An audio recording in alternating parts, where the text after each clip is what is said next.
So we saw the Independence Day double feature. Yeah, we actually didn't see this recently. We saw it, what, 2 weeks ago? Yeah, 2 weeks ago. 2 weeks ago. And we, he was like, hey, you want to see the double feature showing at my theater? I was like, yeah, sure. So we go, and we see this first, and then we see Resurgence. So we're going to talk about this, and then another video we're going to make is going to be about, or do you want to just make this the same video? Yeah, I think we should just make the same video. Okay. So, Independence Day, I don't know the name of the director, but it stars Will Smith, Jeff Goldblum. Jeff Goldblum, that's the name I was thinking of. Vivica A. Fox. Vivica A. Fox. And a bunch of other people. Bill Pullman? Is Bill Pullman in this? Ah. We're not prepared for this. Yeah. But whatever. You fucking know about Independence Day. Yeah, you know what Independence Day is. Aliens don't give us that come. shit. The aliens come and they screw up some shit. And wait, you want to move closer?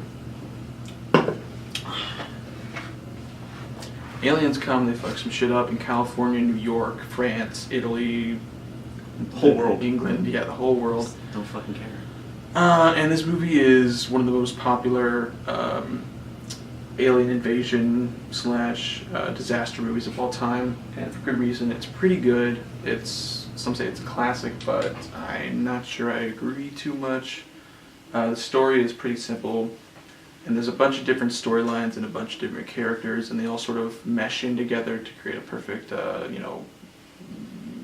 fight and one huge storyline and fight against like the aliens. Sometimes when you have a lot of characters in a movie, it can be a big problem because there's too many storylines to focus on, and it's just a big mush of garbage sometimes. But this, it worked out. Yeah. It was good. All the characters were great. Jeff Goldblum was hilarious in this. He's hilarious in every movie. Probably not intentionally, but Will Smith was great. Will Smith was the best character, and all of the other characters were really good. The writing was fine. The special effects, I'm not sure how well they, what's it called? Hold up? Hold up to today's effects, but they're still, I imagine they're really good for their time. Yeah. Randy Quaid was in this. Randy Quaid. Randy Quaid. That's one person. And when I saw this, it was actually the first time that I've seen Independence Day, at the double feature we went to, and it was fine. There were some problems with it, like it felt like it was like 3 hours. It felt a little too long for me.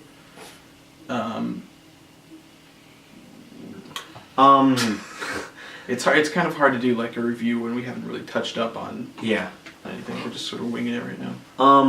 Yeah, like Kenny said, I told him about the theater, and he came over and saw it, and it was a re-release, and I totally suggest, before going into anything else, whenever there's a re-release at a theater of a movie from the 80s or whenever, go see it, because it's a great experience. It was a great experience to see this back in theaters, and I really like the movie. It's fun. Some of the stuff is weird in the movie, like some of the green screen effects, like this dog jumping in the tunnel, the tunnel scene, dog jumping into the the little passage. Yeah, little passage in the tunnel, which that dog should have been dead. Dog should have been dead.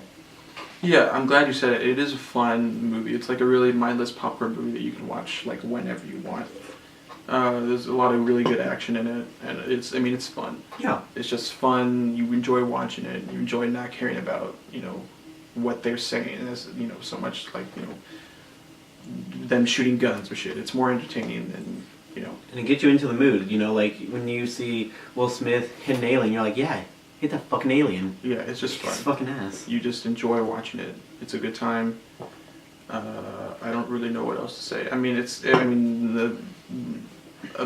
complaint of it is that it's kind of mindless, but what do you really expect when you're watching an alien movie like this, It's just good. It was good. Yeah. So I'm gonna give it B+. I'm gonna give it a B. Perfectly fine, mindless action movie that you should definitely check out if you haven't for some reason. Yeah. Okay, so I guess we started our Independence Day Yeah, Two. we should just like leave it here since it's Yeah. basically the same story as the first one. Yeah. Same everything as the first one. So this one recently came out, and it's a return of former faces and even some new faces. Yeah. We get a return of Jeff Goldblum. Thank God. We get a return of Vivica A. Fox. we get a return of the long-haired white guy. Yeah. White-haired guy. Dr. Oaken. Yeah. Oaken. Dr. Oaken. I'm just going to call him Oaken. And we also get a return of the president. Yep. And we got some new fresh faces in there. We got Will Smith's son, who's played by generic black guy. We got Liam Hemsworth, generic white guy. We got Micah Monroe, who plays the president's daughter. And you know what's weird? The president's daughter from the first movie is actually like a well-known actress. So my main question is, why didn't she come back? And I mean, Micah Monroe is a great actress. I Right. totally love her. She's amazing in everything she is. But it would have been a better choice to get the president's daughter from the first movie back in. and if you probably don't know what she looks like as a kid, but well, okay, whatever. But if you want a movie example, she was in Perks of Being a Wallflower. Who was she? She played the. Okay, remember the first girlfriend that was really latchy? I'm pretty sure that was her. I don't remember anything from Perks of Being a Wallflower except for Ezra Miller because he's the best actor in that movie. Well, that is true. No, I'm kidding. I actually really enjoyed Perks of Being a Wallflower, but I saw it like 2 years ago, so I don't remember much about it. But yeah, it's just it's basically the same story as the first one. Some aliens fuck up their shit, and this movie is not nearly as good as the first one. I don't think. I know you liked it. I liked it because I went into this movie expecting some big, devastating action movie that didn't really make sense at what it was going at. That took itself a little too seriously. I liked it because I think it's just a fun movie. You know, you can go in there, you can sleep, do whatever. It's just one of those mindless movies. Yeah, I mean, what's good about the first one is that even though it was a mindless action, it was original, sort of. But this one is literally just a rehash of the first one. It's literally the same thing. And I think there was huge. What were you gonna say? I was gonna say I think in this case it's in the second one it's style over substance by far. Because they had some great effects, but you know, story was like everyone said, like Kenny said, it's the exact same. And we have a guest here. Yeah, it was. The effects were much better. Oh my god, your heart's beating. Why is your heart beating? You scared? It's beating faster than it normally does. Kitty, don't throw up. So the effects are wildly better than this one, obviously.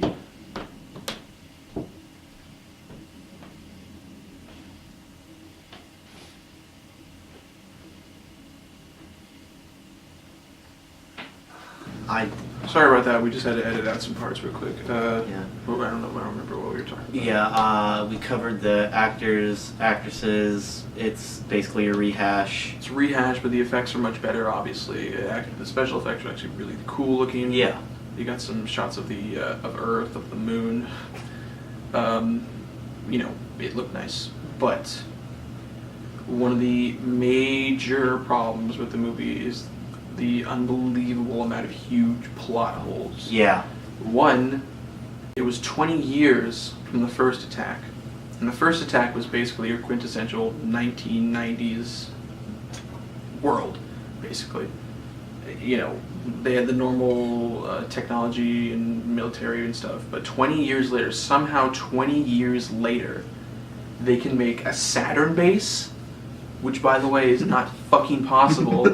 They can make a huge goddamn base on the moon with goddamn lasers that can explode something bigger than like 15 airplanes. They can create new like alien ships, alien weapons. Yeah, dude, the fucking helicopters they have. How do they fly? Helicopters. They never explained it. It's stupid. It doesn't make any goddamn sense. It doesn't make any sense at all. You can't do that shit in 20 years. The most. It doesn't make any sense. And it completely took me out of the movie. And another for the fucking Saturn base. Saturn base. Saturn. Also, Why don't you just go out all the way to fucking Pluto? You know, you're not that far. Yeah.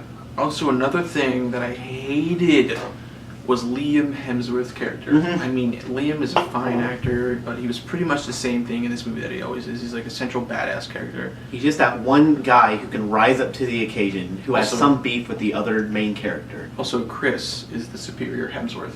Yes, fact. It's just fact. If you disagree, you're retarded. You're retarded.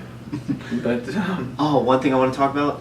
I know you can definitely agree on this. The fucking kids in this movie. dude, it was fucking Moonrise Kingdom. When David's dad, when Jeff Goldblum's dad was like driving up with Joey King and Joey King's fucking siblings, who by the way added zero to the story, fucking just rolled up. Okay, first of all, those kids caused a big ass fucking problem for everyone. The goddamn dog, dude, the dog. The first one had the superior dog. This dog looked like goddamn retarded. Looked like shit was on eyes fucking were- ecstasy and cocaine at the Yeah. same goddamn time. But these kids, they roll up and they go to a bus, and goddamn fucking kids from Moonrise Kingdom are standing there in the middle of fucking nowhere in the desert. And David says like, "Hey, let's go."